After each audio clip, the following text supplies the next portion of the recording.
Bonsoir Julien. J'avais parlé un petit peu trop vite. Ce soir, on va parler du gaz naturel liquéfié, un carburant alternatif. Alors expliquez-nous tout. Exactement, oui. On l'appelle aussi le GNL. Et vous allez voir que ce gaz naturel liquéfié, on l'utilise partout ou presque. Et il a pas mal d'avantages. Et quand on parle justement de transition écologique, quand on parle de mix énergétique, là, ce GNL, il prend tout son sens. Bonsoir Alfonso Moriello. Bonsoir, ravi d'être avec vous ce soir. Merci d'être avec nous, merci d'être sur le plateau d'After Business. Vous êtes le patron d'Axgaz et votre métier, il est assez simple finalement, c'est de distribuer du gaz naturel liquéfié, du GNL. On va parler de votre entreprise parce que vous croyez tellement aux produits que vous êtes en train finalement de lancer un grand plan pour implanter des stations-service de GNL partout en Europe. Oui. Mais d'abord, avant de parler de tout ça, on va expliquer ce que c'est que le GNL. Dites comment ça marche, qu'est-ce que c'est le GNL? Expliquez-nous. Le GNL, c'est du gaz naturel liquéfié. En fait, c'est du gaz naturel, le même que vous pouvez avoir chez vous ou chez moi, à la maison, la cuisinière. Donc, c'est du méthane, du gaz naturel, qui était liquéfié. Donc, ça veut dire qu'il a été réduit à moins 60 degrés. Il est très froid et donc il est liquide. Donc, l'avantage de l'avoir liquide est qu'il est très concentré en énergie. Donc, un litre, pour vous donner une idée, un litre de gaz naturel liquéfié, c'est l'équivalent de 600 litres. 600 fois plus concentré. 600 fois plus concentré, donc, qui permet donc de le transporter de façon très efficace. Et pour l'aspect business, pour les entreprises, c'est quoi son avantage? Le gaz naturel a l'avantage d'être acceptable, abordable et abondant. Donc il est acceptable parce que parmi toutes les énergies que nous avons aujourd'hui disponibles, c'est celle qui pollue le moins, la peau propre en absolu. Il est acceptable et abordable parce qu'il est de loin la moins chère. Il est abondant, très important, donc c'est une énergie de transition qui est disponible maintenant. En grande quantité. Alors ce biogaz, on le trouve un peu partout, en Algérie notamment, dans les pays africains notamment, dans la mer du Nord. Mais donc ça, il est d'origine fossile, tout à fait. Si j'ai pas de bêtises. Mais on fait aussi du bio-GNL, du biogaz. Et là, comment on le produit? Oui, très bien. Donc c'est une nouvelle production qui a démarré depuis quelques années en France et en Europe depuis un peu plus longtemps.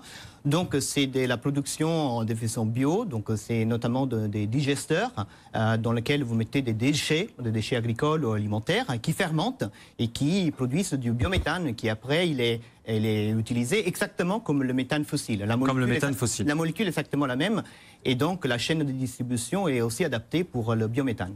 Alors justement, une des utilisations principales de ce biogaz, c'est donc le transport de marchandises sur la route. Donc ce sont des camions finalement qui, au lieu d'avoir du gasoil ou de l'essence, ont du biogaz, du GNL en guise de carburant. Oui. Si aujourd'hui j'ai une société de transport, est-ce que c'est plus ou moins, est-ce que c'est plus ou est-ce que c'est moins avantageux de rouler au biogaz? Ça va me coûter de l'argent quand même, non? Non, mais en fait, ça va vous coûter moins cher. Aujourd'hui, ça coûte moins cher aujourd'hui. Aujourd'hui, on a des circonstances assez exceptionnelles. On a enfin un carburant alternatif, un combustible, un carburant alternatif, qui permet aussi aux transporteurs et à leurs clients de faire des économies. D'accord. Qui est assez exceptionnel. Mais par contre, il y a la notion d'achat du camion qui est un peu plus chère, celle-ci. Exactement. Donc le matériel, le camion, qui est un camion dédié, qui peut utiliser le gaz naturel liquéfié comme carburant, est plus cher à l'achat. Mais le carburant est beaucoup moins cher que le gasoil. Et au final, les transporteurs, ils peuvent atteindre un 10% d'économie annuelle sous post-carburant. Alors, on intégrer le coût additionnel. On l'a compris, ça pollue un peu moins. On gagne un peu d'argent quand même. Mais est-ce que je fais plus de kilomètres? Vous avez exactement la même autonomie, et ça c'est très important, c'est un carburant alternatif qui offre exactement la même autonomie au véhicule que les carburants traditionnels, gasoil, essence. Alors, on vous y croyait tellement, on le disait en début de cette interview, que votre projet, un de vos projets chez Axgaz, justement, c'est de développer partout en Europe, et vous avez d'ailleurs déjà un peu commencé, un réseau de stations-service. Donc on n'irait pas prendre de l'essence, on irait justement prendre du GNL, notamment pour ces camions. Racontez-nous votre ambition là-dessus.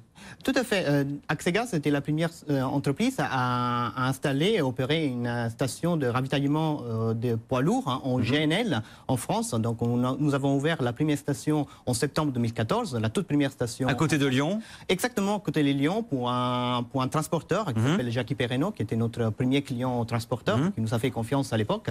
Et après, on a continué à développer des stations ailleurs en France. Et maintenant, on a exactement un programme de développement d'un réseau de stations, d'une cinquantaine de stations de ravitaillement GNL pour les poids lourds, sous les axes majeurs de transport de marchandises. Mais le jour où Total, le jour où BP, le jour où Eni décident d'accélérer là-dessus, Vous êtes un tout petit poussé, comment est-ce que vous allez faire? Nous sommes un tout petit poussé, mais on a démontré d'être rapide, d'être innovant, et on trouve toujours des solutions techniques pour être devant ces mastodontes qui ont beaucoup de moyens, mais qui parfois sont un peu lents dans la prise de décision. Petit mais agile. Exactement. Avec le gaz naturel liquéfié. Alfonso Moriello, le PDG d'Axgaz, dans Green Reflex, tous les soirs à 22h50 dans After Business.